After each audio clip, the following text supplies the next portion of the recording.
भगवान श्री राम के जगत पावन करने वाले चरित्र का वर्णन करके श्रवण कराते हैं। प्रसंग चल रहा है, धनुष यज्ञ हो गई, परशुराम जी भी प्रणाम करके भगवान को गंधमादन पर्वत पर तपस्या के लिए गए। जनक जी से सदानंद जी ने कहा वैसे ब्याह तो हो गया, क्योंकि स्वयंवर में प्रण किया था आपने कि जो धनुष भंग करेगा सियाजू जयमाला पहना देंगी, पर अब कुल पद्धति के अनुसार पाणी ग्रहण संस्कार का जो विधान है उसको किया जाए। तदपि जाई तुम करहु अब जथा वंश व्यवहारु, बूझि विप्रकुल वृद्ध गुरु वेद विदित आचारु।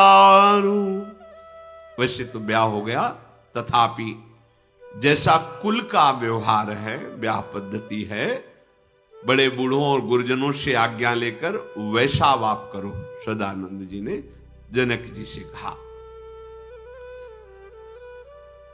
सदानंद जी ने कहा तत्काल अयोध्या में महाराज दशरथ जी को सूचना पहुंचाई जाए कि उनके लाडले राम ने धनुष भंग करके सियाजू को प्राप्त किया है। जनक जी सदानंद जी को प्रणाम करते हुए कहा बहुत अच्छा कृपालु। उसी समय बड़े ही सुजान दूतों को बुलाया गया और आकर सिर नवाए। विदेहराज जनक जी ने कहा आप जाकर के महाराज दशरथ जी को एक पत्रिका दीजिए और सादर उनको लिवा करके लाइए। इधर अपने नगर में बाजार, रास्ते, घर, देवालय, संपूर्ण जनक नगरी को सजाया गया है।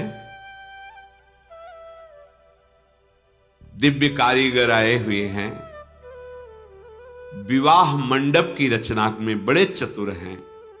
सबने ब्रह्मा जी की वंदना करके सोने के केले खंभे, हरी हरी मणियों के पन्ने के पत्ते, पद्मराग की मणियों के फूल, बहुत सुंदर सियाराम जी के विवाह मंडप की तैयारी हो रही। ऐसा मंडप सजाया जा रहा है जो ब्रह्मा के भी मन को हर ले, क्योंकि अखिल शक्तियों की स्वामिनी सियाजू हैं। दिखाई दे रहा है बांस पर वो हरी हरी पन्ने की मणियों से बनाया गया है और सोने की सुंदर नाग बेली उसमें लिपेटी गई है। नाग बेली के बीच बीच में ऐसी पच्चीकारी की गई है जिसमें मोतियों की सुंदर झालरें मन को हर रहे हैं। माणिक, पन्ने, हीरे, फिरोजे, इन रत्नों की ऐसी पच्चीकारी की गई है।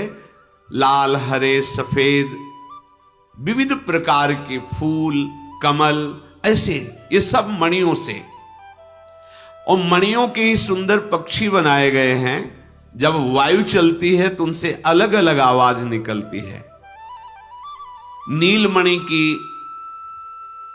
सुंदर आम के पत्ते बनाए, सोने के आम की मोर बनाई, रेशम की डोरी से सुंदर रत्नों के फल बनाए आम के। ऐसा विशाल विवाह मंडप की तैयारी हो रही है।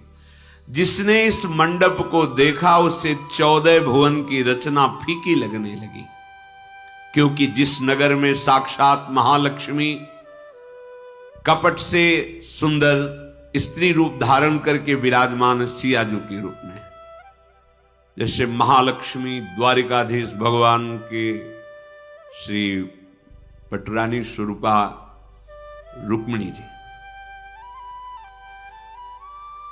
सरस्वती की भी सामर्थ्य नहीं कि जो सियाराम जी के विवाह मंडप तैयार किया गया उसकी शोभा का वर्णन। इधर अयोध्यापुरी में प्रवेश किया जनकपुरी के प्रवीण दूत ने। दरबार में पेश हुए महाराज दशरथ जी को प्रणाम किया। और कहा महाराज विदेहराज जनक ने आपको एक पत्र भेजा है। विदेहराज जनक ने? क्या हुआ, तुम पहले कुछ बता सकते हो? हां महाराज, आपके लाडले राम ने विश्व विजय की, धनुष भंग करके जनक नंदिनी सियाजू को स्वीकार किया, प्राप्त किया है। महाराज के तो रोम रोम पुलकित हो गए, दशरथ जी के आनंद अश्रु चलने लगे। हाथ में चिट्ठी, हृदय में राम रूप है। बार बार चिट्ठी को अभी खोला नहीं, हृदय से लगाते, चूमते, फिर हृदय से लगाते हैं। धैर्य धारण किया, सभा बैठी हुई है। भगवान के परम प्रेमी वशिष्ठ जी, बड़े बड़े महापुरुष, महाराज स्वयं पत्रिका बांच रहे हैं। सारी सभा में आनंदोल्लास है। अच्छा, सियाराम जी का विवाह होगा। भरत जी अपने मित्रों के साथ खेल रहे थे, उन्होंने जे भी सुना भाग कर के आए और दशरथ जी के इधर शत्रुघ्न, भरत जी, क्या क्या चिट्ठी में लिखा है? अपने प्राण प्यारे राम की बात सुनकर जो भरत जी की दशा हुई, महाप्रेमी भरत जी है, वो वर्णन करने में फिर से राजा ने पूरी चिट्ठी सुनाई। पुलकित हो गए। इतना अधिक स्नेह बढ़ा कि भरत जी देश शुद्ध विस्मरण कर रहे हैं। महान प्रेमी भरत जी है। राम प्रेम का मूर्तिमान स्वरूप भरत जी हैं। भरत सरिस को राम स्नेही, जग जप राम, राम जप जेही। आहा, बार बार दूतों को दशरथ जी हृदय से लगाते हैं। यद्यपि चक्रवर्ती सम्राट हृदय से केवल अपने समान वालों को लगाते हैं, लेकिन आज जनकपुर के दूतों को बार बार हृदय से लगे। तुमने ऐसी बात सुनाई कि अगर हम प्राण भी तुम्हें दें तो बहुत छोटा लगता है। कहो, तुमने अपनी आंखों से देखा है हमारे? महाराज आप कैसे पूछ रहे? आंखों से क्या, ये सांवले गौर शरीर वाले, जिनके बाएं कंधे पर धनुष और दाहिने हाथ पर बाण, विश्वामित्र मुनि के साथ जिस दिन से पधारे थे, हम सब कृतकृत्य हो गए। जो मिथिलावासी हैं, जनक राजा के राज्य मेरे साम सब कृतकृत्य हो गए। दशरथ जी ने कहा, भैया जिस दिन से मुनि लिवाग ले गए थे, आज तक हमारी कैसी दशा थी तुम्हें क्या बताओ। आज जब मुझे यह समाचार मिला, मेरा हृदय। दूतों ने कहा, राजाओं के मुकुटमणि महाराजा धीराज चक्रवर्ती सम्राट, आपके समान त्रिभुवन में कोई नहीं है। जिसके राम जैसे पुत्र, लखन जैसे पुत्र, आप धन्य हैं महाराज। आपके पुत्र पूछने योग्य नहीं हैं। तीनों लोकों में उनका जय जयकार हो रहा है। सूर्य भी उनके आगे फीका हो रहा है, यद्यपि उन्हीं के वंश के हैं।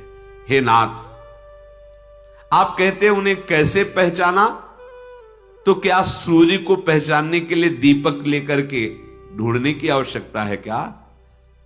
सीता स्वयंवर में एक से एक महाबली राजा पधारे, एक से एक बड़े योद्धा, पर शिव के धनुष को तनिक भी तिल्क भर भी हिला नहीं सके। सारे बलवान वीर अपनी वीरता खोकर बैठ गए। सांप की शक्ति को भगवान शिव के धनुष ने अपहरण कर लिया। अरे जिसने खेल खेल में कैलाश को उठा लिया वो रावण, और जो सुमेर को भी तोड़ सकता है ऐसा बलवान बाणासुर, ये हिला भी नहीं सके धनुष को। उसी धनुष को आपके लाडले राम ने से खेल खेल में उठाकर तोड़ दिया। महाराज इसके बाद की बात तो सुनो। भयंकर तपस्या और क्रोध करने वाले परशुराम जी पधारे। अब तो हाहाकार मच गया, पर श्री राम जी के आगे उन्होंने घुटने टेक कर प्रणाम किया और अपना धनुष देकर तपस्या हेतु पुनः चले गए। हे राजन, आपके राम जैसा तुलनीय बलवान त्रिभुवन में कोई नहीं है। राजा लोग कांप गए राम जी के बल को देख करके। देव, आपके इन दोनों बालकों को देखने के बाद हम नेत्र कहते कि और कुछ देखना बाकी रह ही नहीं गया है।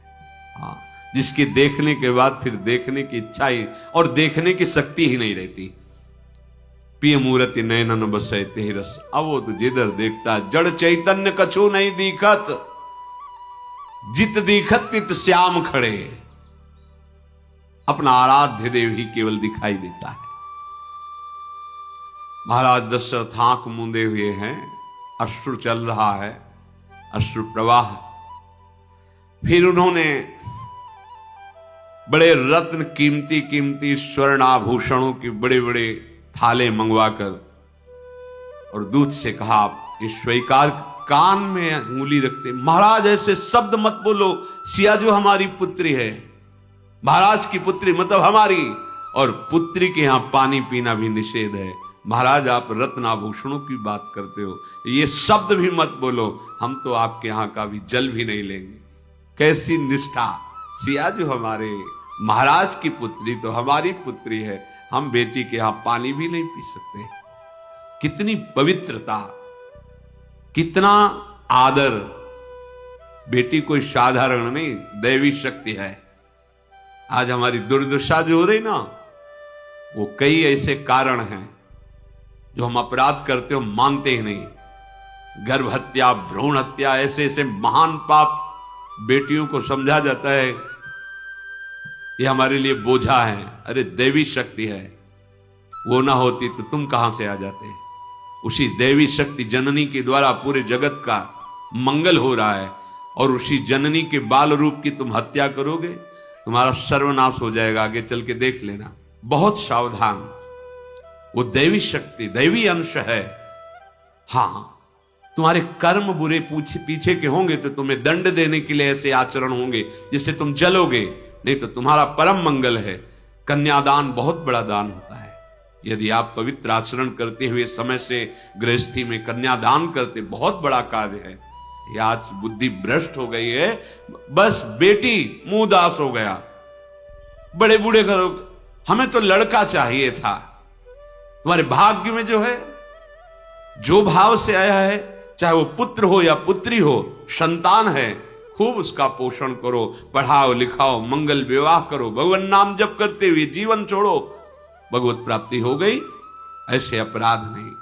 कितनी पवित्रता है। उस नगर का दूत भी पानी नहीं पी रहा। महाराज आप रत्नाभूषणों की बात करते हो, महाराज की बेटी में तो मेरी सियाजू, और जहां सियाजू आए, नहीं नहीं महाराज ऐसी बात भी मत कहो। बड़ा सुख मिलता है, कैसी मर्यादा है। नहीं, वो हमारी बेटी, उसके यहां हम पानी भी। कितना पूज्य भाव। चाहे जितना बूढ़ा पिता हो, जिसको बेटी ब्याह है, झुक करके उसके चरण प्रक्षालन करता है। चरण, कितना मान। आज हम उसी बेटी को किस भाव से देखते हैं। क्या तरीका हो गया हमारी बुद्धि का। बेटा बेटा, यही समझ में नहीं आता। अगर सब बेटियां ही चली जाएंगी तो ये बेटे आकाश से पैदा करोगे क्या। ये दैवी शक्ति है, दैवी अंश है। ये मां भगवती की सब अंश स्वरूपा है। इनका आदर करो, चाहे बेटी रूप में हो, चाहे बहन रूप में हो, चाहे पत्नी रूप में हो, चाहे मां रूप में हो। मंगल स्वरूप है। हां, तुम्हारे आचरण जो पूर्व आचरण है, वही उनकी बुद्धि में बैठ के ऐसी चेष्टा कराएंगी जिससे आप जलोगे, कष्ट सहोगे। अपने आचरण ठीक रखो, संबंध आपका मंगलमय हो जाएगा। आपके आचरण बिगड़ते हो, आप चाहते हो आपके साथ मंगल में संबंध बना रहे। महाराज दशरथ जी इस बात से बहुत प्रसन्न है। कैसे ज्ञानियों की नगरी का ये दूत है, कितना ज्ञान रखता है। दूत को जब ऐसे आभूषण, ऐसे हीरे मिल रहे तो ले लेना चाहिए। न्यौछावर है, मालिक दे रहे। नहीं नहीं, पानी भी नहीं लेंगे। समाचार देने के लिए उत्सुक होकर के वशिष्ठ जी के चरणों में प्रणाम किया। वशिष्ठ जी ने कहा, शीघ्र जाओ और महारानियों को आप ही सूचना दीजिए। वशिष्ठ जी ने कहा, महाराज जैसे नदियां समुद्र की तरफ भागती हैं, समुद्र की कोई इच्छा नहीं रहती। ऐसे ही जो धर्म से चलता है और भक्त होता है, उसके पास सब प्रकार की संपत्तियां स्वयं भाग कर आती है, लेकिन उसको इच्छा नहीं होती। जैसे समुद्र में सब नदियां स्वयं भाग के जा रहे, समुद्र की कोई इच्छा नहीं है। तिम सुख संपत्ति बिना ही बुलाए, धर्मशील महि जाए सुभाए। जो धर्मात्मा पुरुष है, संयम नियम से चलता है, शास्त्र मर्यादा से चलता है, तो विविध प्रकार की सुख संपत्तियां उसके यहां ऐसे ही बिना मांगे पहुंच जाती हैं, जैसे समुद्र में नदियां जा रही हैं। तुम्हारे समान इस जगत में ना कोई हुआ है, ना है, ना होगा, वशिष्ठ जी कह रहे हैं। क्योंकि त्रिभुवनपति अखिल कोटि ब्रह्मांड नायक तुम्हारे पुत्र बने हैं। आकर डंका बजवाओ और श्री राम की बारात तैयार करो। अयोध्यापुरी से बारात लेकर के चलते हैं। गुरु जी के ऐसे वचन सुनकर बहुत अच्छा कहकर प्रणाम किया। दूतों को सुंदर राजमहल में वास करवाया और महारानी कौशल्या जी के पास गए। बुला लिया वहीं सुमित्रा जी और केकेयी जी को। महाराज की आंखों में आंसू है। आज हमारा जीवन सार्थक हो गया। तुम जानती हो क्यों सार्थक हो गया? हमारे श्री राम ने भगवान शिव के धनुष को भंग करके सिया जी का वरण किया है। वहां जो वयोवृद्ध सेवा में श्री कौशल्या जी की रहती थी, सब आशीर्वाद देती। ये भगवान शंकर की कृपा हो गई। कौशल्या जी को जो आनंद हो रहा है, वो चिट्ठी लेकर ऐसे हृदय से लगाती है, बार बार हृदय से, मानो राम जी को हृदय से लगा रहे हो। सुमित्रा जी, कैकेयी जी सब आनंदित हो रहे। उसी समय ब्राह्मणों को बुलाया और कौशल्या जी ने बहुत सी गौएं और रत्न आदि दान किए। ब्राह्मण लोग आशीर्वाद देते हैं, चिरजीवो सुत चार चक्रवर्ती दशरथ के। हे महाराज दशरथ, आपके चारों पुत्र चिरंजीवी हों। दशरथ जी ने जो आज्ञा करी थी कि बारात तैयार करो, नगाड़ों पर चोट हुई। अवधपुरी तो जब से प्रभु आए थे, रिद्धियां सिद्धियां ठखेलियां कर रही थी। सब नौ युवक, नौ किशोर अवस्था वाले, सुंदर सुंदर घोड़े, रथ, हाथी, ये सब तैयार कर रहे हैं। नगर की गलियां इत्र से सींची जा रही है। वैसे ही भगवान की जन्मभूमि है तो परम सुहावनी है। अब मंगलमयी अयोध्या में मंगलमयी सजावट हो रही। सिया राम जी पधारेंगे। एक एक घर ऐसा लग रहा है कि मानो महाराज दशरथ जी का महल हो, ऐसा सजाया गया है। बिजली की कांति वाली चंद्रमुखी नवीन सखियां मंगल गान कर रही हैं। मनोहर वाणी मंगल गीत, राजमहल से कोलाहल सुनाई दे रहा है। ये सजाओ, ये तैयार करो। दशरथ जी के महल की शोभा का क्या वर्णन। शास्त्रों लोग आ रहे जा रहे, बारात की तैयारी हो रही है। भरत जी ने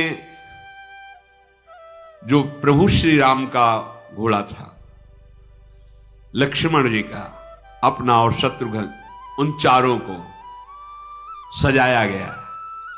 भरत जी ने उनको, जिसमें राम जी दूल्हा बनकर बैठे, भरत जी अपने हाथ से उसे, प्रेमियों का स्वरूप ही अलग होता है।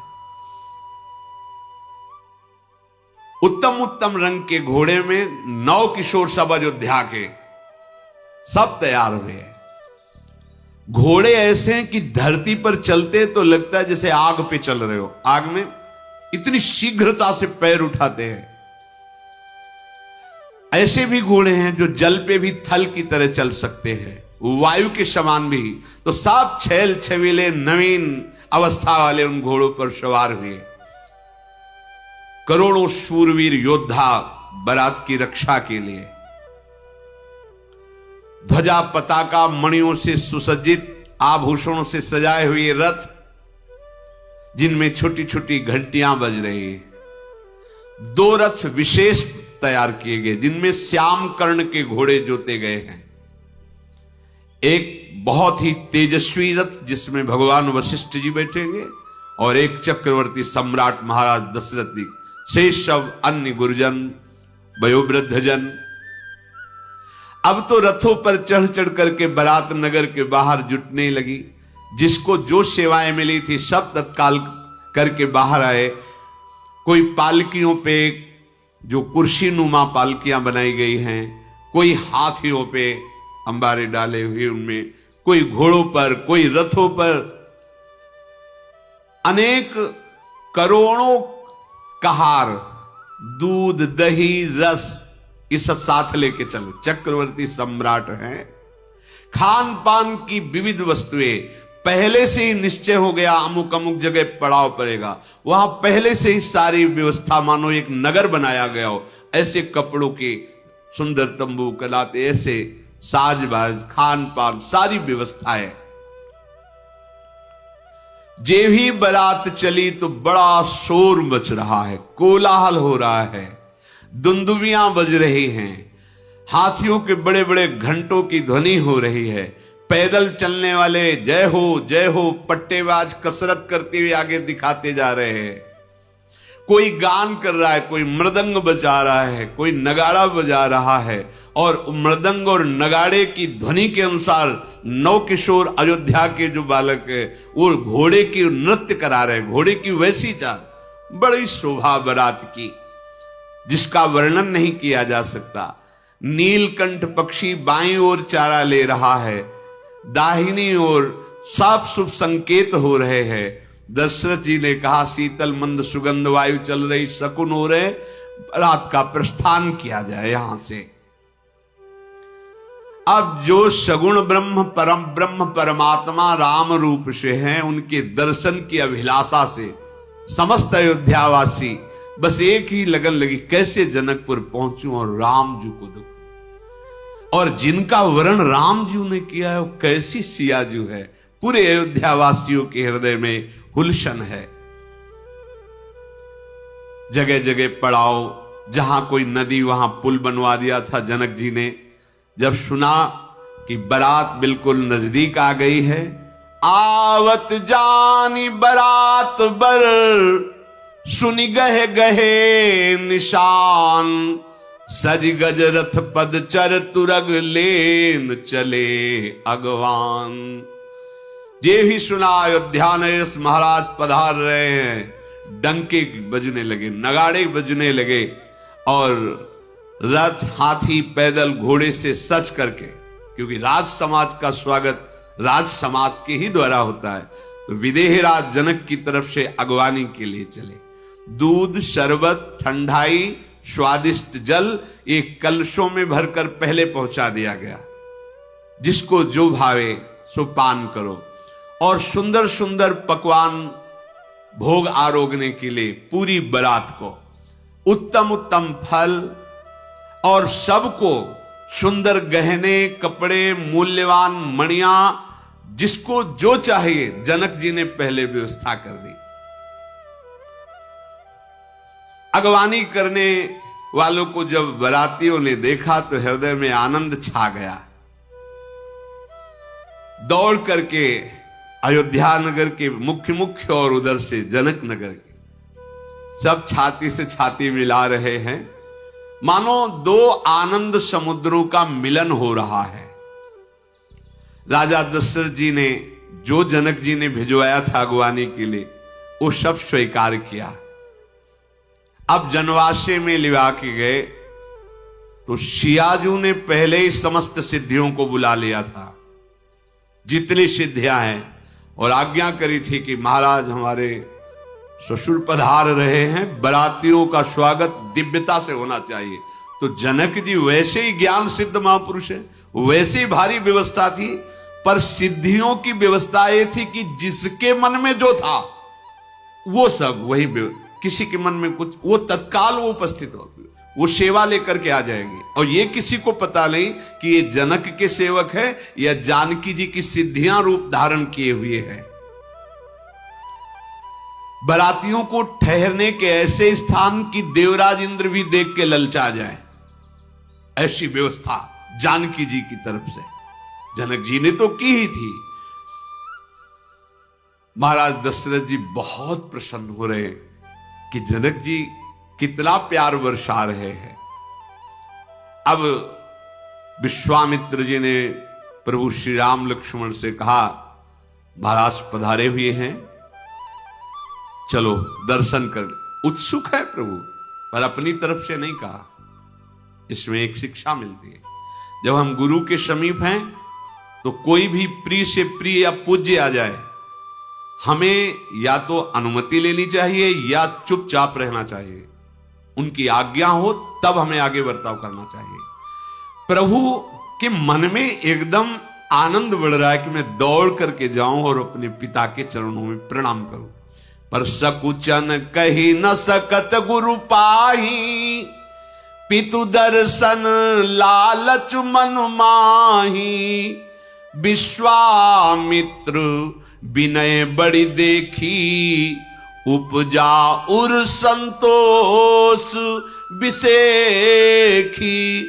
बड़ा संतोष मिला गुरु विश्वामित्र जी को। वाह, कोई हलचल नहीं, वैसे अंदर से लालच है कि आज्ञा मिले तत्काल जाऊं, महाराज के हृदय से लगूं, उनके चरणों में माथा रखूं। प्रसन्न होकर के कहा, वाह तुम धैर्यवान हो, विनयशील हो, यही शिष्य का कर्तव्य है। चलो अब चल करके महाराज से मिलो। चल करके दशरथ जी ने जे ही देखा, मध्य में विश्वामित्र जी, इधर लखन लाल, इधर राम, क्या उनके हृदय में हो रहा होगा। इतने दिन के बाद दर्शन कर रहे हैं, मिल रहे, बार बार साहस बटोर रहे हैं दशरथ जी। प्रेम विवशता है, पहले मुनि के चरणों में प्रणाम करके उनकी धूल माथे पे, फिर राम जी को हृदय से लगा। बहुत देर राम जी को हृदय से लगाए रहे, क्योंकि बहुत दिनों से हृदय दर्शन के लिए पिपासा था, वो दर्शन की प्यास से तप्त हो रहा था।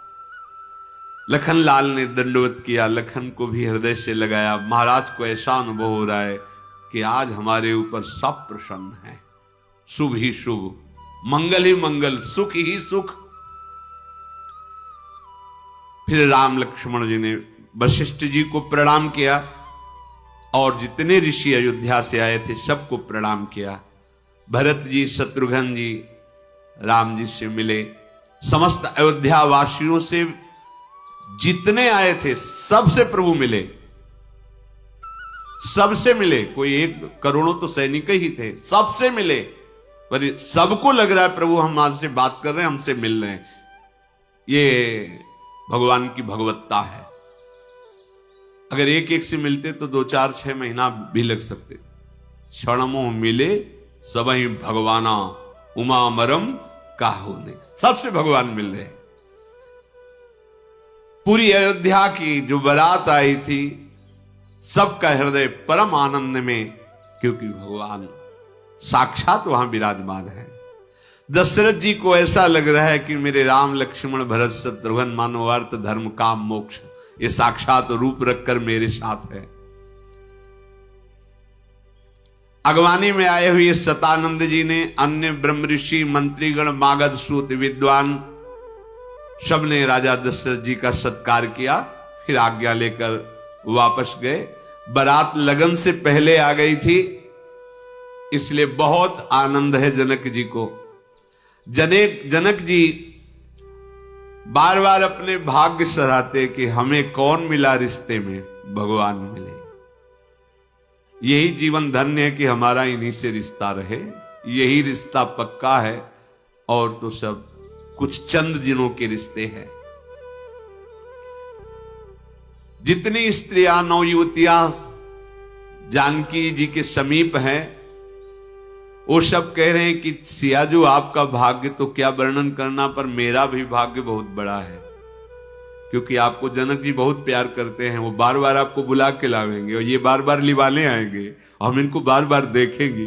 हमारे बहुत बड़े भाग्य है कि हमें राम जी के बार बार दर्शन होंगे। बहुत सुंदर पहुनाई हुई। एक ने कहा कि आज हमें लगता है जनकपुर वासियों को जो प्राप्त हुआ है वो शायद ही किसी को प्राप्त होता। ये सांवरे जैसे ये राम लक्ष्मण, वैसे ही भरत शत्रुघ्न। शत्रुघ्न जी गोरे हैं और भरत जी सांवले हैं, राम जी सांवले हैं, लखन लाल गोरे हैं। देखो सखी, ये तो ऐसे हैं कि इनको पहचाना नहीं जा सकता कि कौन राम है और कौन भरत है। एक ही रूप रंग, एक ही। और कौन लक्ष्मण कौन शत्रुघ्न है, नख शिखा तक ऐसे अनुपम। हम तो एक मनोरथ और करते हैं कि इन तीनों का ब्याह भी यहीं हो जाए और चारों आया करेंगे तो इनके दर्शन हुआ करेंगे। सखी, हमारी सारी कामनाएं विधाता ने पूरी की तो ये भी पूरी करेंगे। ऐसी बातें करके उत्साह पूर्वक हो रहे। जो कुछ भक्त राजा स्वयंवर में आए हुए थे वो भी महाराज दशरथ जी से मिले, फिर जनक जी से प्रणाम करके विदा हुए। मंगलों का मूल लगन दिन आया, हेमंत ऋतु, सुहावना अगहन का महीना, ग्रह तिथि नक्षत्र योग वार श्रेष्ठ लगन मुहूर्त। ये ब्रह्मा जी ने शोध कर पहले ही लगन भेज दी थी जनकपुरी में, पर जो लगन पत्रिका नारद जी के हाथ से भेजी थी वैसी लगन पत्रिका जनकपुर के ज्योतिष ने पहले ही निकाल के रख दी थी। दोनों एक जैसी, जो ब्रह्मा ने बिचारा वही जनकपुर के ज्योतिषाचार्य ने। तो ऐसा लगता है कि जनकपुर के ज्योतिषाचार्य ब्रह्मा से कम नहीं, वो ब्रह्मा के समान ही है। निर्मल सभी सुंदर मंगलों की मूल गोधूली बेला आ गई। सुंदर अनुकूल शकुन होने लगे। ब्रह्म ऋषियों ने जनक जी से कहा, महाराज सदानंद जी को बुलाया जाए और ब्याह का कार्य प्रारंभ किया जाए। शंख नगाड़े ढोल बाजे बजने लगे।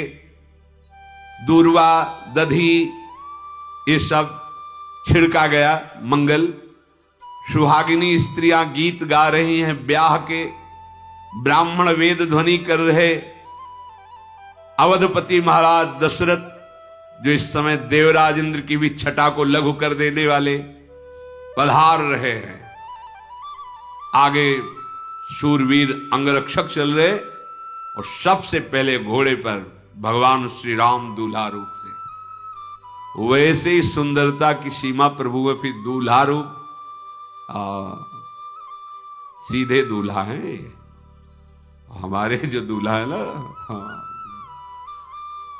मृद पदन्यास उठत कुमकुम अद्भुत बहत समीर दुकूल। क्या श्री स्वामिनी जू और जो लाल जू का यहाँ का महामाधुर्य स्वरूप है, हमारे प्रभु हैं। अति लावण्य रूप, अनुपम।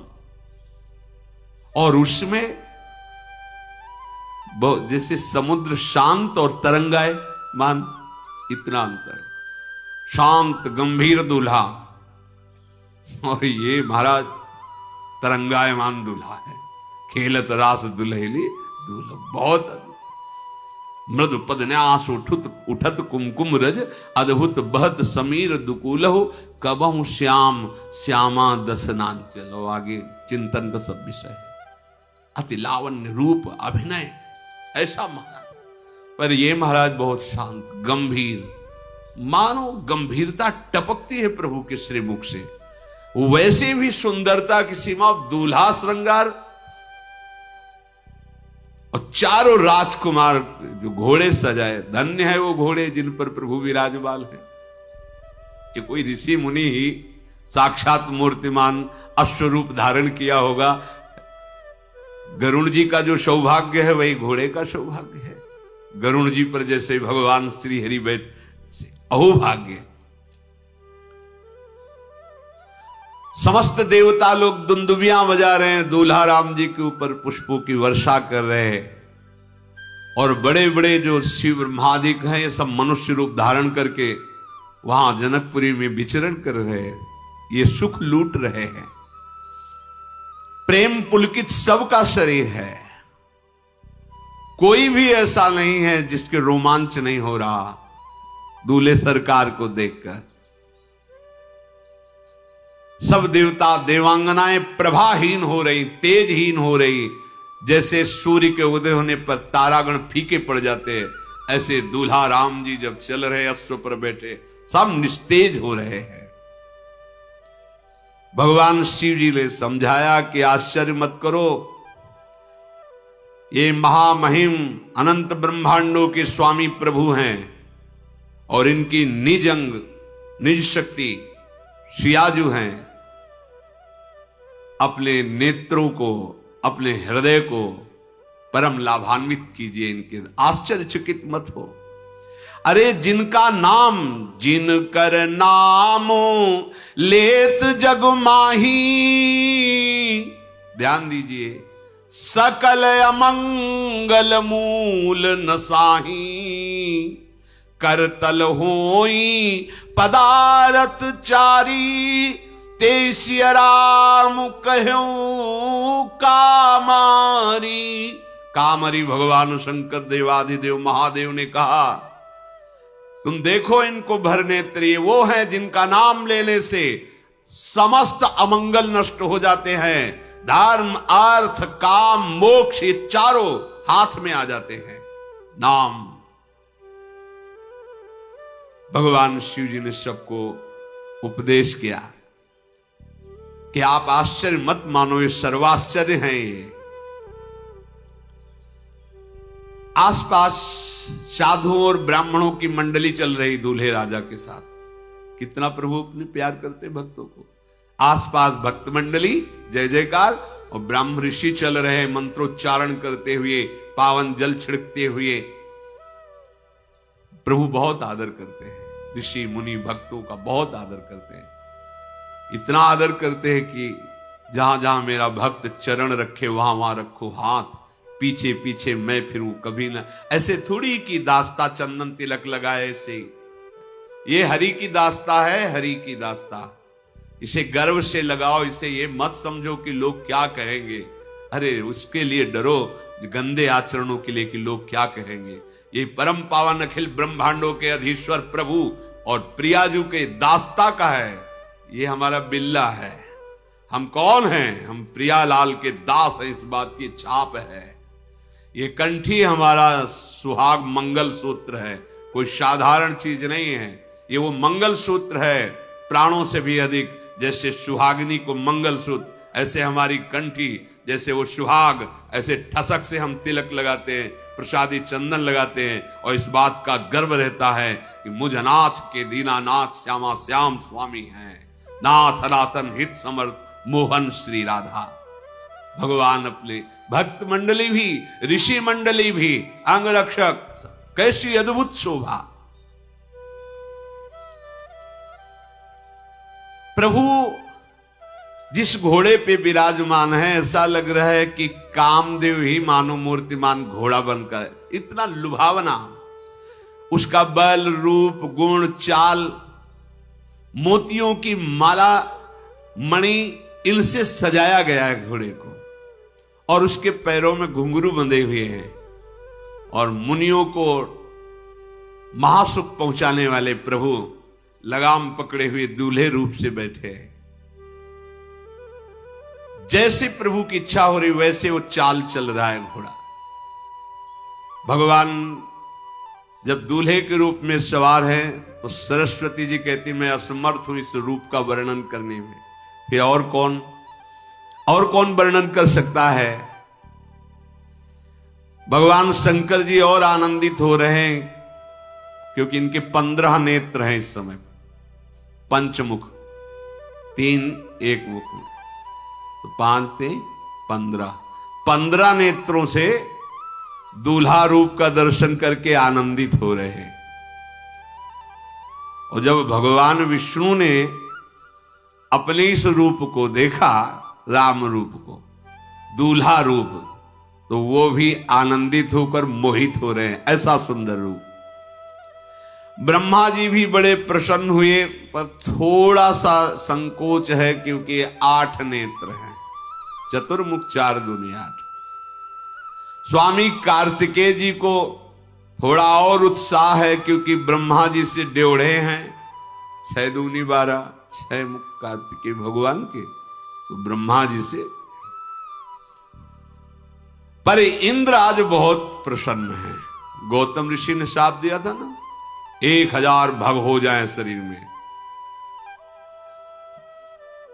फिर प्रार्थना की थी, तब कहा था जब राम जी के दर्शन करोगे तब तुम्हारे यही नेत्र बन जाएंगे। तो आज दूल्हा रूप राम के दर्शन 1000 नेत्रों से कर रहे हैं। सभी देवता आनंद मगन होकर पुष्पों की वर्षा कर रहे हैं। दोनों ओर राजमार्ग में सब नगरवासी खड़े हुए प्रभु के दूल्हा रूप का दर्शन कर रहे हैं। देवता तो गुप्त रूप में मनुष्य रूप में है, लेकिन दुर्गा, लक्ष्मी, सरस्वती आदि दिव्य देवियां 9 युवती रूप धारण करके सियाजू के पास हैं। वहां कौन किससे परिचय ले, सब आनंद में डूबी हुई है।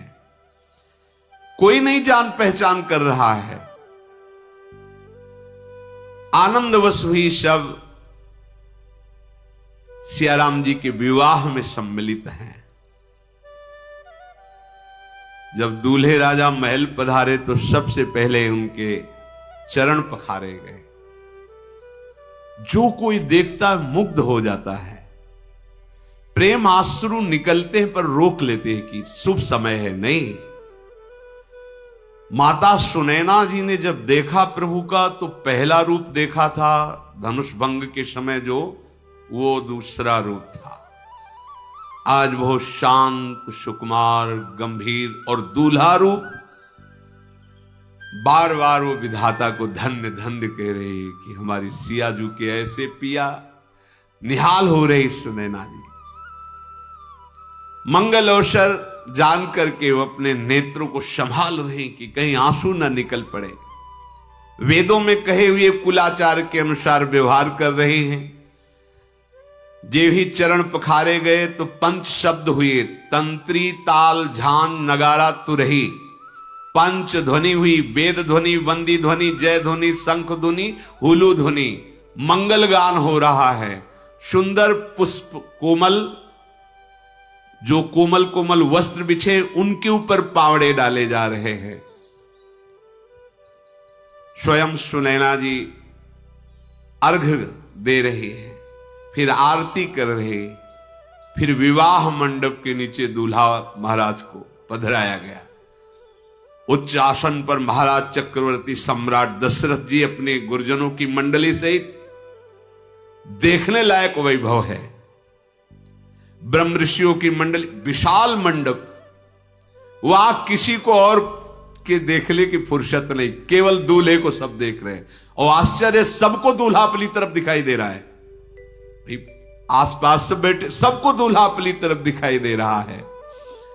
आसन पर बैठे हैं, सब प्रभु को देख रहे हैं। ब्रह्मा शिव आदि मनुष्य वेश धारण करके उस विवाह मंडप के नीचे विराजमान है। प्रभु जब दूल्हा रूप से विराजमान है, दशरथ जी ने अद्भुत अद्भुत रत्न न्यौछावर करके नगरवासियों को, जनकपुर के जो नेग लेने वाले हैं, वो इतने उदार है कि वो भी न्यौछावर करके बांट दे देते हैं। जिन्होंने पाया वो रखा नहीं, वो भी न्यौछावर करके बांट रहे। आज हमारी सियाजू का ब्याह है। वैदिक लौकिक रीत से महाराज जनक जी और दशरथ जी जो जो सिद्धांत हैं कुल परंपरा के, वैसा निर्वाह कर रहे हैं। नगरवासी और बराती जन ये सब कह रहे, ब्रह्मा जी से जब से जगत उत्पन्न किया तो बहुतों के ब्याह हुए होंगे, पर आज जो हमें ब्याह देखने को मिल रहा है और आज जैसे समधि देखने को मिल रहे हैं, ऐसे त्रिभुवन में कभी ना पहले देखा होगा ना आगे देखेंगे। समधि कौन है? महान प्रेम रस में डूबे हुए चक्रवर्ती सम्राट महाराज दशरथ और महान ज्ञान की चरम सीमा विदेहराज जनक। दूल्हा कौन है? अनंत ब्रह्मांडों के अखिल स्वामी भगवान श्री हरि राम। और दुल्हन कौन है? उनके हृदय विहार करने वाली श्री सियाजू। अद्भुत मंडप, अद्भुत समाज। विश्वामित्र जी ने आज्ञा की कि कुल की रीति के अनुसार ब्याह प्रारंभ किया जाए। वामदेव आदि बड़े बड़े ऋषियों ने मंत्रोच्चारण प्रारंभ किया। दशरथ जी की आंख मुंद गई और भगवान शंकर का ध्यान कर रहे हैं कि हे महादेव जी, आपकी ही कृपा से हमें सब कुछ प्राप्त हुआ है। जा पर कृपा न करहि पुरारी, भगवान शंकर कृपा करते। देखो ये शो दशरथ जी जे ही मंत्रोच्चारण ब्याह का शुरू हुआ तो सबसे पहले दशरथ जी की आंख मुंदी देवाधिदेव महादेव जी को कि हे नाथ, हे स्वामी, आपकी ही कृपा से मुझे ये पुत्र रूप में प्राप्त है और ये सौभाग्य देखने को मिल रहा है। शतानंद जी आए और वशिष्ठ जी आज्ञा करी कि सियाजू को श्री राम जी के समीप विराजमान करने के लिए पधराएं। ओहो, जब सियाजू दुल्हन रूप में आ रहे, मंत्रोच्चारण करते हुए आगे आगे ब्रह्म ऋषि चल रहे। जनकपुर की सब 9 किशोरी 9 युवतियां श्रृंगार की हुई आसपास और बीच में श्री सियाजू। कैसे कोई वर्णन करे, जहां पार्वती लक्ष्मी सरस्वती अपना छिपाकर रूप सेवा में खड़ी है, तो फिर किससे उपमा दे सियाजू की। और दुल्हन रूप तो आदर सहित एक एक कदम जैसे कोई हंसिनी चल रही हो, ऐसे सियाजू, वैसे ही नववधू लज्जारू। ऐसा मनोहर गान विवाह का हो रहा है, कोयलें भी लजा जाए। सियाजू की पैंजनी नूपुर ध्वनि हो रही है, कंकण ध्वनि हो रही है। मध्य में ऐसा लग रहा है कि साक्षात छवि समुद्र ने मूर्तिमान रूप धारण करके अपने को प्रकाशित किया हो। आगे कोई शब्द ही नहीं कि उनके रूप का वर्णन कर सके। जितने बराती थे वो तो सब नाच पड़े कि हमारे राम जी को ऐसी दुल्हन मिली। सब गर्व कर ऐसे। पर सभी ने सियाजू के चरणों में मन ही मन सबने प्रणाम किया। जितने बराती थे सब नाच पड़े कि हमारे राम लला को ऐसी सियाजू दुल्हन रूप में। पर सबने मन ही मन सीता जी के चरणों में प्रणाम किया। महाराज दशरथ जी तो कितने आनंदित थे, कैसे कहा जाए। पहली बार देख रहे सिया जी को। ओहो, हमारे लाला के लिए जानकी जी को देखा। फिर आंख मुंद गई। सब देवताओं को, विनायकों को प्रणाम कर रहे। सब ने हमारे हृदय की बात सुन ली। मुझे ऐसा सौभाग्य मिला, राम जैसा पुत्र, सिया जैसी बधू। कुलाचार शुरू हुआ। मंत्रों से देवताओं का पूजन हो रहा है। मधुपर का आदि ब्याह की रीतियां हो रही। स्वयं भगवान सूर्यदेव उपस्थित होकर अपने कुल की रीति बता रहे हैं। ऐसा करो, सूर्यवंश भगवान श्री राम, ऐसा करो, ऐसा करो। ब्याह की रीति में वर वधू दर्शन। जब श्री राम जी ने दुल्हन रूप सियाजू के, सियाजू ने दूल्हा रूप राम के, उस समय का वर्णन मन बुद्धि वाणी के परे है। जिस समय हवन प्रारंभ हुआ तो पहले मूर्तिमान अग्निदेव प्रकट हुए और उनकी आहुति दी जाती है और सीधे जिसके नाम से आहुति दी जाती है उसे पहुंचा रहे हैं। और वेद साक्षात ब्राह्मणों का रूप धारण करके वेद मंत्र उच्चारण कर रहे हैं। अखिल कोटि ब्रह्मांड के स्वामी का ब्याह है। जगत विख्यात जनक जी की पटरानी। वो ऐसे किया जाए, ऐसे किया जाए, ऐसे वो भी बता रहे हैं। श्रेष्ठ मुनिजन, सुहागिन स्त्रियां, श्रेष्ठ मुनिजन वेद मंत्र, सुहागिन स्त्रियां, ब्याह के गीत। सुनैना जी जानकी जी को वायु विराजमान किया। पवित्र सुगंधित मंगल वेला श्री जानकी जी का कर कमल राम जी के कर कमल में। इसे पाणि ग्रहण, बड़ा ये मंगल स्वरूप होता है। जब वैदिक मंत्रों में जो ब्याह की गति जानते हैं, उनमें वचन होते, 7 कन्या के वचन, 7 वर के, बड़ा पवित्र जीवन। गृहस्थी धर्म का मतलब ऐसा थोड़ी है पवित्र आचरण करते हुए भगवत प्राप्ति होती। गृहस्थ धर्म कोई साधारण धर्म नहीं, पर उसको अपने लोगों ने बिल्कुल शास्त्रीय सिद्धांत से अलग करके मन माने आचरणों में, तो फिर वो अलग हो गया। इसके बाद जनक जी चरण पखार रहे, सुंदर थाल, उसमें राम जी के चरण रखे। बार बार परम ज्ञानी ब्रह्मबोध संपन्न महाराज जनक जी के अश्रु आते हैं, बार बार रोमांच हो रहा है, शिथिलता बढ़ रही, प्रभु के चरण पखार रहे। जय हो की ध्वनि हो रही है, सुंदर संगीत बज रहे हैं।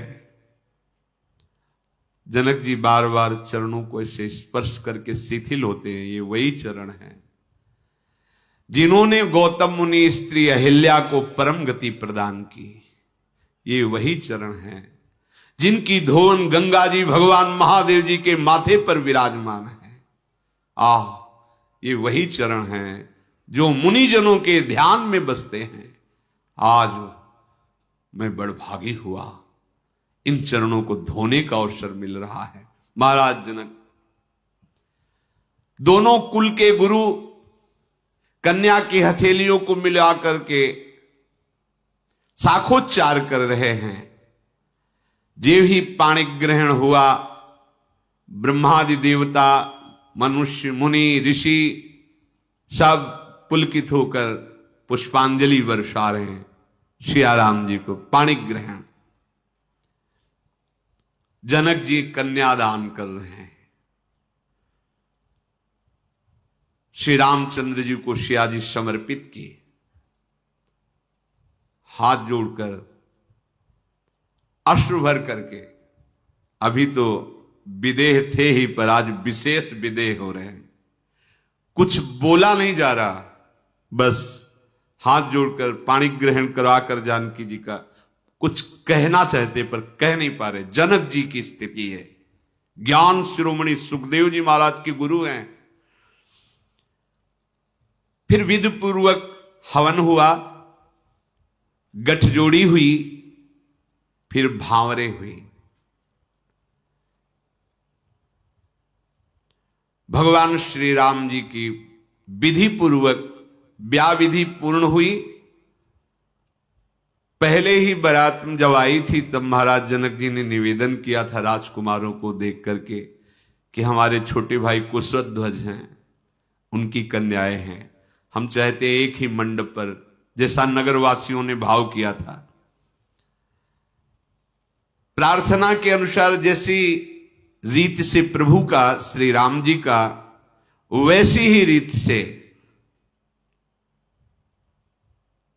भरत, लखनलाल, शत्रुघ्न लाल तीनों का ब्याह हुआ। बहुत दहेज जनक जी ने दिया। जनक जी हाथ जोड़कर सारी बारात को प्रणाम करते हैं। ये दैन्यता, ये वर पक्ष के जन सारी बारात को नमस्कार करते हैं। बहुत सम्मान पा करके अयोध्यावासी कह रहे हैं कि कैसी विनम्रता है जनक जी में। जैसे देवता और साधु केवल भाव चाहते हैं, प्रेम से प्रसन्न हो जाते हैं। प्रेम एक ऐसी वस्तु है, किसी को भी संतुष्ट कर सकता है, किसी को भी। कौशलाधीश दशरथ जी से हाथ जोड़ करके जनक जी ने कहा, महाराज आज हम बड़े हो गए हैं, आपसे संबंध हुआ तो आज हम अपने को बहुत बड़ा मान रहे हैं। पिता के हृदय में जो पुत्री के प्रति प्रेम होता है वास्तविक, और माता के हृदय में जो पुत्री के प्रति प्रेम होता है वही सर्वमंगलकारी होता है। बच्चियों को भी चाहिए कि अपने माता पिता का अपमान करके मनमानी आचरण न करें, इनका आशीर्वाद जरूरी है। जिसके माता पिता आनंद में भरकर आशीर्वाद दे दे तो आनंद हृदय में भगवान ही बैठे हैं। अब आज का ऐसा समय चल रहा है कि ना माता की ना पिता की कोई चिंता नहीं, 20-22 वर्ष पोषण करते हैं, लाड़ लड़ाते हैं, इतना सुंदर स्वरूप, इतना सुंदर स्वभाव बनाने की चेष्टा करते हैं कि ये जगत में सुख पहुंचाने वाली बने, और वही बच्ची माता पिता का अपमान करके मनमानी आचरण करती, कैसे जीवन सुखी होगा, कैसे होगा?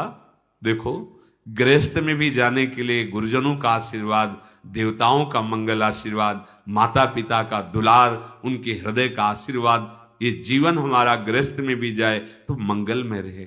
माता पिता जो हमारा निर्णय करेंगे वो हमारे लिए मंगलमय होगा, ऐसा बच्चों को धारणा रखनी चाहिए। ये जो आज मनमानी आचरण है, इनमें बहुत हानि है, आप खुद अनुभव कर लेना। जो मनमानी आचरण करता है उसको सुख और शांति प्राप्त नहीं होती। प्रथम भगवान माता पिता है, जो हृदय से अपने बच्चों को आशीर्वाद देते हैं, बड़ा काम करता है आशीर्वाद माता पिता का। सच्चे हृदय से वो कह दे तो लागू हो जाता है। और ऐसे माता पिता के हृदय को काट दिया, मनमानी आचरण कर दिए, मनमानी आपने अपना उनको अधिकार ही नहीं दिया कि वो माता पिता है, इतना भी अधिकार नहीं दिया। वो मनमानी तुम्हें कभी सुख शांति प्रदान नहीं कर सकता।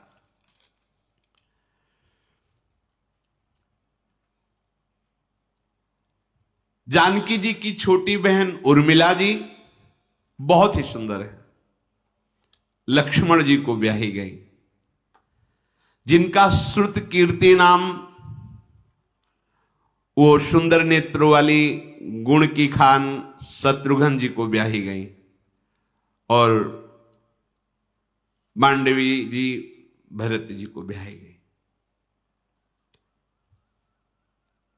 श्रुत कीर्ति उर्मिला जी और मांडवी जी और सीता जी, राम जी, भरत जी, लक्ष्मण जी, शत्रुघ्न जी। महाराज दशरथ तो फूले नहीं सवार है, और हमारे द्वारा अगर कोई भी त्रुटि हुई हो तो क्षमा करना, हम आपके सेवक हैं। ऐसी दैन्यता। देखो, जिसने अपनी पुत्री दे दी उसको अब कुछ देना बाकी रह गया क्या? ये धन, ये बाहरी वस्तुएं तो बहुत ही मतलब निकृष्ट बुद्धि होती है, जो ये तय करते हैं कि इतने लाख लेंगे तब तुम्हारी बेटी से ब्याह करेंगे। नहीं, हृदय का जब वो टुकड़ा दे रहा है आपको, तो उसके पास जो होगा वो देगा ही। और सबसे बड़ी बात है, अगर वो तुम्हें धन नहीं दे पाया ना, तो हृदय से आशीष देगा तो तुम्हारा मंगल हो जाएगा। अगर तुम किसी को इतना प्रताड़ित करके कि अब बेटी तो है, ब्याह तो करना ही है, वो चाहता है कि मैं अच्छी जगह, अपने से अच्छी जगह ब्याह करूं, मेरी बेटी सुखी रहे, और उसके लिए अगर दहेज का ऐसा प्राविधान कर दिया कि वो टूट गया, उसको, वो ठीक नहीं है। सबसे प्रार्थना है, ये चला रहा है। दहेज का मतलब है कन्या के सुख के लिए सहर्ष जो माता पिता प्रदान करते। कोई ऐसा माता पिता नहीं है जो प्रदान ना करे। जब पुत्री प्रदान कर रहा है तो उसके पास जो है तो प्रदान करेगा ही। वर पक्ष के होते इतने तुम महान हो गए, कोई इतना लघु हो गया कि तुम्हारे पैर छू रहा है, तुम्हारे चरण पखार रहा है, तुम्हें बेटी दे रहा है, तुम्हें जो कुछ है अपनी वस्तु दे रहा है, इसके बाद भी प्रताड़ित किया जाए कि इतनी धनराशि मिले तो तुम तो बेच रहे हो। तुमसे महान तो वह जो दान कर रहा है, तुम्हारे लिए कन्यादान सबसे बड़ा दान कर रहा है। अरे उसकी तरफ देखो। चाहिए कि अगर उसको जरूरत हो तो अपने पास भगवान ने दिया हो तो सहयोग कर देना चाहिए। तुम बेटी की तरफ से तैयार ब्याह की व्यवस्था करो, हम अपनी बारात की व्यवस्था खुद कर लेंगे, कोई जानेगा नहीं, तुम्हारी तरफ से ही होगी। ये संबंध होते हैं। पर यहां तो अब ऐसा चलने लगा है कि पहले तय हो जाता है, जैसे कोई सामान बेची नहीं ना, कि इतना, ये एक कार, घर में साइकिल भी नहीं चलाई, साइकिल भी नहीं चलाई, और एक कार, वो लड़की वाला है ना बेचारा, एक कार इतने लाख रुपए है, इतना ये मतलब लड़का पैदा हो गया तो मानो उनकी सिद्धियां पैदा हो गई हैं इसी से। फिर क्या होता है, कलह या शांति, और वो क्रूरता उस घर में छाती है, सुख नहीं मिलता। प्यार से अगर वो जो भी है दे रहा है, इसके बाद आपके चरण पकड़ रहा है, अपनी कन्या अर्पित कर, इससे बड़ा क्या होगा? थोड़ा बुद्धि से विचार कर देखो। केवल वो लड़की है इसलिए वो दैन्य हो रहा है, और केवल आपका लड़का है इसलिए आप इतने गर्व में हो रहे हो कि उसके ऊपर ऐसा बोझा रखते। इतना नहीं तो ब्याह नहीं हो पाएगा। जाइए, चाहे जितनी सुशील पढ़ी लिखी लड़की हो, तुमने नहीं देखा ये बात, तुमने ये देखा कि इतना धन दोगे तो ब्याह हो सकता है, अन्यथा नहीं। नहीं भाई, धन कोई चीज नहीं है। वो सुशील दैन्य भाव से माता पिता परिवार को सजाएगी आकर के, बहुत बढ़िया है। और फिर जो कृपा प्रभु की तरफ से होती है तो भले नमक रोटी खाओगे, सुंदर संतान होगी, सुंदर परिवार चलेगा। इसलिए सबसे प्रार्थना है, जहां तक हो सके दहेज की मांग मत करो। सुखी होना चाहते हो तो आप बात पक्की समझ लेना। अगर आप मांगोगे, दशरथ जी ने क्या किया, कहीं मांग हुई है क्या? जनक जी ने, कोई भी माता पिता उठा नहीं रखता, हम इतना जानते हैं। अब बहुते बुद्धि निकृष्ट हो तो नहीं कहते, नहीं तो प्रायः हर माता पिता की बात होती कि क्या लाके अपने बच्चों को दे दूं जिससे वो सुखी हो जाएं। सबसे प्रार्थना है, यदि आप इन देवी शक्तियों का सम्मान करना चाहते हो तो चाहे बहु रूप में लाना हो या देना हो, दोनों भाव में अगर हमारे पास है तो हमें छुपाना नहीं चाहिए। अच्छे से अच्छे सुख सामग्री बेटी को देना चाहिए। अगर वो बेटा होती तो अपनी संपत्ति का अधिकार प्राप्त करती, हमें देना चाहिए। उधर से चाहिए वर पक्ष से कि जो वो दे दे वो उसकी बात है, मैं उसके जिलाए थोड़ी जीऊंगा। हमारे प्रारब्ध में जो हमारी प्रयत्नशीलता से संपत्ति, उससे वो अपनी पुत्री दे रहा है, काफी है इतना। बस ये देखना है कि हमारे परिवार के योग्य परिवार है, बस इतना स्वीकार करना चाहिए। इसलिए सत्संगी जिनके कान में आवाज पड़ती हो, इस बात का, इस धर्म का आदर करो कि आप अपने अनुकूल बेटी देख लो, ये तो ठीक है, पर अनुकूल धन मिले ऐसी चाह मत करो। अगर बेटी आ गई और पुत्र पवित्र पैदा हुआ तो कितना धनी हो सकता है, कितना आपके कुल को पावन कर सकता है। और धन आ गया और मूर्खता या ऐसी संतान हुई जो जीवन भर तुम्हें कोसती रहे, जलाती रहे, ऐसे आचरण करे जो ऊपर पुरखे हैं वो भी नरक चले जाएं। सावधान, भगवान जब कृपा करेंगे तो निहाल हो जाओगे। उनसे मांगो, किसी व्यक्ति से क्या मांगना, वो दे रहा है जितना अच्छा है, ऐसे भाव से रहो। यहां भी महाराज जनक जी ने, जो चक्रवर्ती सम्राट महाराज दशरथ है, उनको बहुत सी दहेज में भेंटें दी और बहुत दैन्यता पूर्वक वचन कहे। शेष चर्चा के श्री राधा वल्लभ लाल की।